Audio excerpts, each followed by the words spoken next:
Gold, trusted gold buyers. మీరు తాకట్టు పెట్టిన బంగారాన్ని విడిపించి ఈ రోజు ఉన్న మార్కెట్ ధరకు కొనబడను.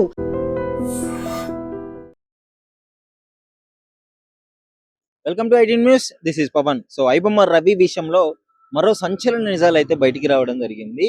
ఐబొమ్మ రవికి డిపార్ట్మెంట్ వాళ్ళు ఒక మంచి ఆఫర్ అయితే సైబర్ క్రైమ్ డిపార్ట్మెంట్ లో ఒక మంచి జాబ్ అయితే ఇవ్వడం జరిగింది. ఐబొమ్మ రవి నేను చెయ్యలేను అని చెప్పేసి దాన్ని రిజెక్ట్ చేయడం కూడా జరిగింది. సో ఈ న్యూస్ అయితే బయటికి రావడం జరిగింది. ముఖ్యంగా అసలు ప్రజల్లో ఐబొమ్మ రవికి విపరీతమైన ఫ్యాన్ ఫాలోయింగ్ పెరిగింది. విపరీతమైన ప్రజల మన్నన పొందిన వ్యక్తిగా, అంటే అతడు సినిమా ఇండస్ట్రీ పరంగా తప్పు చేసి ఉండొచ్చు, కానీ ప్రజల్లో అయితే ఫ్రీగా వెబ్సైట్లు ఇవ్వడం వల్ల, ఫ్రీగా మూవీస్ ఇవ్వడం వల్ల రవికి అయితే సపోర్ట్ విపరీతంగా పెరిగింది. దేవుడితో కంపేర్ చేస్తూ సోషల్ మీడియాలో పోస్టులు కూడా పెట్టడం జరిగింది. సో దాన్ని అంటే టెక్నాలజీ పరంగా కూడా చాలా ఎడ్యుకేటెడ్, చాలా టెక్నాలజీ ఉన్నాయి, డొమైన్ యూజ్ చేస్తున్నాడు. ఒక మంచి అంటే సైబర్ డిపార్ట్మెంట్ లో ఇలాంటి వ్యక్తి ఉంటే మనకి చాలా ప్లస్ అవుతుంది అన్న ఉద్దేశంతో పోలీస్ వాళ్ళు అయితే ఈ ఆఫర్ ఇవ్వడం జరిగింది ఐబొమ్మ రవికి. ఐబొమ్మ రవి ఏం చెప్పాడంటే, నేను డెఫినెట్లీ ఇది నేను చేయలేను, నేను మళ్ళీ కరేబియన్ దీవ్స్కి వెళ్ళిపోతాను, అక్కడికి వెళ్ళిన తర్వాత ఒక రెస్టారెంట్, ఒక హోటల్ లాంటిది పెట్టుకొని నేను అక్కడే చిన్నగా నడిపించుకుంటాను అని చెప్పేసి అంటున్నాడు. ఎందుకంటే అక్కడ ఆల్రెడీ అతనికి ఆ సిటిజన్షిప్ ఉంది కాబట్టి నేను అక్కడికి వెళ్తాను అని చెప్పేసి అని అంటున్నాడు. ముఖ్యంగా అసలు ఈ కేసు నుంచి ఐబొమ్మ ఇంకోటి ఏంటంటే, మనోడు పైరసీ చేయలేదు, డొమైన్ యాక్చువల్లీ మూవీ రోల్స్ అనే వెబ్సైట్ నుంచి నేను తీసుకున్నాను, ఇలాంటి వెబ్సైట్ నుంచి నేను సినిమాలు తీసుకొని దాని క్వాలిటీ పెంచి దాన్ని మార్చి చెప్పానని కూడా బయటికి రావడం జరుగుతుంది. ముఖ్యంగా వీటన్నిటిపైన ముఖ్యంగా పోలీస్ వాళ్ళు ఎంత మంచి ఆఫర్ ఇచ్చినా కానీ వదులుకోవడము, అసలు రవి నేను వెళ్తాను అవ్వడము, నిజంగా రవి వెళ్తే మళ్ళీ మాట వింటాడా, మారతాడా, మారి డెఫినెట్లీగా అతను చెప్పినట్టే ఒక రెస్టారెంట్ నడిపించుకుంటాడా, లేదా మళ్ళీ పోలీసుల మీద రివెంజ్ ప్లాన్ చేసి డెఫినెట్లీ ఈ మూవీస్ వెబ్సైట్ ని ఇంకా కంటిన్యూ చేస్తారా మళ్ళీ ఇంకా, ఎందుకంటే ఒకసారి గాయపడి ఉన్నాడు కాబట్టి మరోసారి దొరకకుండా ఇంకేమైనా ప్లాన్స్ చేస్తాడనే ఆలోచనలు కూడా ఉన్నాయి. చూడాలి మరి చట్టపరంగా ఎలాంటి శిక్షలు పడ్డా ప్రజలు ఏమనుకుంటున్నారు. ముఖ్యంగా ఐబొమ్మ రవికి ఆఫర్ ఇవ్వడము, రవి దాన్ని చేయకపోవడము, దీని గురించి ఏమనుకున్నారో ఒకసారి ప్రజల్ని అడిగి తెలుసుకుందాం. నమస్కారం అండి. నమస్తే. మీ పేరు? డాక్టర్ తిరుమల శెట్టి. అయితే ఇప్పుడు ఐబొమ్మ రవికి డిపార్ట్మెంట్ లో ఉద్యోగం ఇస్తా అంటే నేను చెయ్యను అని యాక్సెప్ట్ చేయకుండా వేరే చేసుకుంటాను ఈ కేసు నుంచి బయటపడ్డ తర్వాత అనే టాక్ అయితే వినిపిస్తుంది. దాని గురించి ఏమంటారు? ఇది డిపార్ట్మెంట్ లో ఉద్యోగం ఇస్తానంటే బయటకు వచ్చి వాడికి ఏం చేసుకుంటాడంట, ఏం చేస్తాడంట? ఉద్యోగం మంచి బిజినెస్ కావాలేమో, ఫస్ట్ బెయిల్ వస్తాయి కదా, తర్వాత బిజినెస్ రావడానికి. అసలు బయటికి రాడంటావా? ఏమో ఇంత చేశాడు కదా, మరి సినిమా వాళ్ళు దయతలిచి పోలీసుల్ని సవాల్ ఇస్తున్నాడు కదా, పోలీసులు కూడా మరి మా సినిమా ప్రపంచం కూడా వదిలిపెట్టమని ఆర్డర్ ఇవ్వాలి కదా. యాక్చువల్లీ తను కూడా పైరసీ చేసిన మూవీ రోజు ఇలాంటి వెబ్సైట్ నుంచి కొన్న తర్వాత దాన్ని డెవలప్ చేసి మంచి క్వాలిటీగా మార్చాడు. నిన్ను ఎవడు పట్టించుకోమన్నాడు? మా సినిమా వాళ్ళు పట్టించుకోమని చెప్పామా, లేదంటే మా సినిమా అభిమానులు పట్టించుకోమని చెప్పారా? ఎవరు చెప్పని వాటిని పట్టుకొని నువ్వు చేసి నేను వేరే ఏవేవో చేశాను, ఈ కథలన్నీ ఇక్కడ చెప్పొద్దు, వెళ్ళి వేరే దేశంలో ఎక్కడని చెప్పుకో. అదే అటే వెళ్ళిపోతాను, నేను కరేబియన్ తీసుకెళ్లి ఒక రెస్టారెంట్ పెట్టుకుంటాను, నన్ను వదిలేయండి అని అంటున్నాడు. నువ్వు ఎందుకు వదిలేస్తారు? నువ్వు కరేబియన్ తీసుకుపోయి ఏం చేస్తావు? రెస్టారెంట్ పెట్టుకుంటావో ఇంకా ఇంతకు మించి ఏమైనా చేస్తావేమో. అయ్యో ఒకసారి కుక్కతోక వంకరే, కుక్కతోక కర్రగట్టినా అది వంకరే ఉంటది. అలాగే ఇతను ఇక్కడ ఒకసారి ఇది చేశాడు అంటే అరేబియన్ దీవులకి వెళ్ళని, అటమ్మ బాబుల దీవులకి వెళ్ళని. కష్టం వల్ల ఎలా ఇచ్చారు అసలు ఇలాంటి మంచి ఆఫర్? ఏంటంటే తనకి టాలెంట్, మంచి మైండ్ ఉంది. ఇప్పుడు అతని మైండ్ డిపార్ట్మెంట్ వాళ్ళు ఇచ్చారు, తీసుకుంటే వీడు మంచిగా దేశానికి ఉపయోగపడతాడు. అది వదిలేసి నేను అరేబియన్ దీవులకి వెళ్తాను, అక్కడ ఏదో బిజినెస్ పెట్టుకుంటాను, ఫస్ట్ ఆ అరేబియన్ దీవులు వాళ్ళు పట్టుకుంటే అక్కడ లోపలేస్తే సరిపోతుంది. ఫస్ట్ వదిలితే కదా, ఏమో వదిలితే మాత్రం ఇంకేదైనా అరాచకం చేయొచ్చు, వదలటం మాత్రం వేస్ట్ అని అడిగితే ప్రస్తుతానికి. శిక్ష కంప్లీట్ అవ్వాలి. శిక్ష కంప్లీట్ అయిందో ఏం చేస్తుందో అది చట్టం, న్యాయం, ఇష్టం. మా సినిమా వాళ్ళు పడ్డ కష్టం, తను చేసినటువంటి పనికి, మాకు వచ్చినటువంటి నష్టాలకి, మా ప్రొడ్యూసర్లు పడినటువంటి బాధలకి అదంతా చట్టం ఇష్టం, న్యాయం ఇష్టం. మా సినిమాలు మాత్రం చాలా కష్టపడ్డాం. అలా మోసం చేశాడు. ఆ దీవులకి వెళ్ళి బిజినెస్ పెట్టుకుంటా, ఈ దీవులకి వెళ్ళి బిజినెస్ పెట్టుకుంటానంటే ఈడొక్కడు పొట్టకే దీవులు ఎందుకు, బిజినెస్లు ఎందుకు? ఇది అర్థం కాలేదా? ఇప్పుడు భార్య ఉందా? లేదు. పిల్లలు ఉన్నారా? లేరు. తండ్రిని పట్టించుకుంటాడా? కాదు. అటువంటిప్పుడు ఇవేమీ లేనప్పుడు ఇతనికి ఎందుకు ఇవన్నీ? దండగ మారిన పండగ పనులు తప్ప. అందుకనే నేను కూడా అంత నమ్మట్లేదు అతను ప్రస్తుతానికి.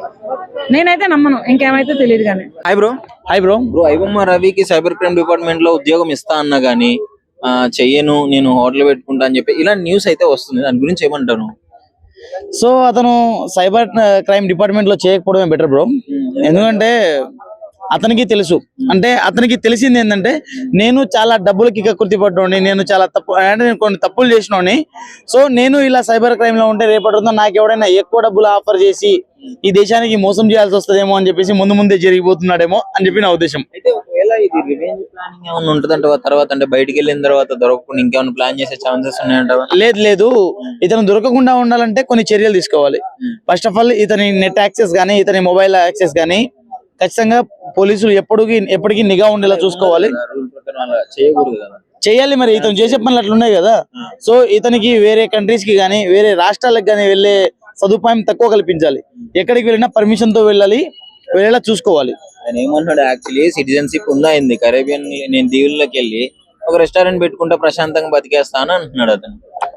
లేదు, అలా ఉంటే మనోడు మళ్ళీ అదే కొనసాగించే అవకాశం ఉంటది. సో జనాల్లో మళ్ళీ అదే సినిమాని తీసుకొచ్చే అవకాశం ఉంటది. సో మనం అట్లా కరేబియన్ దీవులకి పంపించడం కరెక్ట్ కాదు.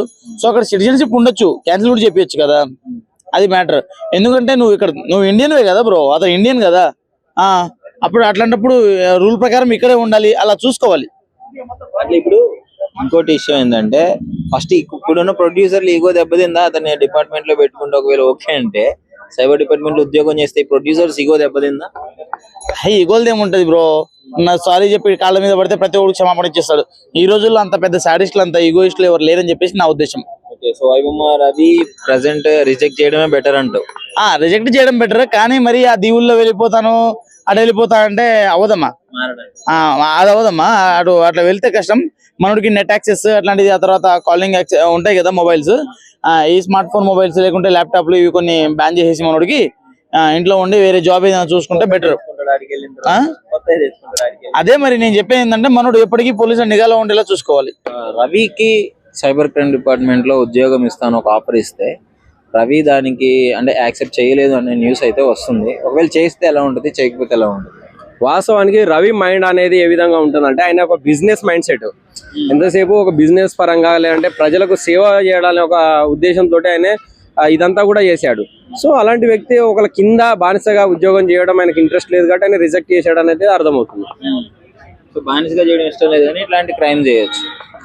క్రైమ్ ను ఎవరు కూడా ప్రోత్సహించట్లేదండి, క్రైమ్ అనేది చెప్తున్నాము. సో ఎవరైతే ఆయనకు ఆఫర్ చేశారో అది నిజంగా క్రైమ్ అయినప్పుడు వాళ్ళు ఎట్లా ఆఫర్ చేశారో ఒకసారి ఆలోచించండి. సో అంటే టెక్నాలజీని ఒక మంచిగా వాడుకోవచ్చు, మనం చెడుగా వాడుకోవచ్చు. రవి చెడుగా వాడుకున్నాడు, మంచికి యూజ్ చేసుకుందాం అన్న కాన్సెప్ట్ ఆ డిపార్ట్మెంట్ వాళ్ళు అయితే ఛాన్స్ ఇవ్వడం జరిగింది. తప్పకుండా అండి, పోలీసు డిపార్ట్మెంట్ కు మేము తప్పకుండా ధన్యవాదాలు తెలియజేస్తున్నాం. ఎందుకంటే ఆయన ప్రజల కోసం చేశాడు కాబట్టి తప్పైనప్పటికీ దాన్ని తప్పనే ఖండించాలి. తప్పును ఒప్పు అని మనం చెప్పినంత మాత్రాన ఒప్పు కాదు. సో రవి ఏంటంటే ఆయన దగ్గర ఒక టెక్నాలజీ ఉంది రవి దగ్గర. ఎందుకనంటే రవి అనే వ్యక్తి ఇదే అంటే ఇట్స్ నార్మల్ పర్సన్. సో ఆయన ఎందుకు ఇంత హైప్ చేస్తున్నారు అనేది ఒకటి ఏంటంటే, ఆయన దగ్గర టాలెంట్ ఉంది. ఎందుకంటే ఇంత పైరసీ చేయడానికి ఆయన కొన్ని సంవత్సరాలుగా కష్టపడి ఇంత హైప్ గా క్రియేట్ చేశాడు. హెచ్డి ప్రింట్ తోటి ఆయన రిలీజ్ చేస్తున్నాడు సినిమాలు. సో పోలీస్ డిపార్ట్మెంట్ కూడా ఏంటంటే ఆయన టెక్నాలజీ, ఆయన నాలెడ్జ్ ని దేశ రక్షణ కోసం వాడుకోవాలని అనుకుంటుంది. తప్పేం లేదు, కానీ రవికి ఇంట్రెస్ట్ లేనప్పుడు ఎవరు చెప్పినా, మనం చెప్పినా, ఇంకోరు చెప్పినా అది అంటే మనం చెప్పినంత ఆయన చేయడు కదా. రవి నిజంగానే మారిపోయి దేవుళ్ళకి వెళ్ళి రెస్టారెంట్ పెట్టుకొని చిన్నగా నడిపించుకుంటాడు అంట, వాళ్ళు మళ్ళీ ఏమన్నా చేసే ఛాన్స్ ఉందా ఇలాంటివి? వాస్తవానికి రవి ఎలా చేస్తాడు అనేది మనం దేవుడిని కాదు కదండి, ఆయన ఏ విధంగా చేస్తాడు అనేది మన చేతిలో ఉండదు. వాస్తవానికి నేను ఏమంటున్నా అంటే, ఏదైనా కూడా అది నిజమే క్రైమ్ అయినప్పుడు దానికి తగిన శిక్షలను విధించడంలో తప్పు లేదండి. అదే విధంగా ఇన్ కేసు అంతకంటే ఎక్కువ కూడా విధించడం అనేది రాంగ్. ఎంతవరకు ప్రభుత్వం ఎన్ని శిక్షలు ఉంటాయో అన్ని శిక్షలు విధించాలి. అంతకంటే కావాలని చాలా మంది మీరు అంటున్నారు కదా, చాలా మంది కొన్ని చోట్ల ఎన్కౌంటర్ చేయాలంటున్నారు. అది దానికి శిక్షకు అది కాదు సమస్య. ఎంతవరకు సొల్యూషన్ ఉంటుందో అంతవరకే చేయాలి, ఎక్కువ చేయడం కూడా సరైనది కాదు. Hi bro. Hi bro. IBomma రవిది ఒక అప్డేట్ అయితే వచ్చింది, ఉద్యోగం ఇచ్చినా కానీ సైబర్ క్రైమ్ డిపార్ట్మెంట్ లో నేను వద్దు, నేను వెళ్ళిపోతాను, సారీ అని చెప్పేసినట్టయితే తెలుస్తుంది. ఒపీనియన్ ఏంటి, మీ ఒపీనియన్ దానిపైన?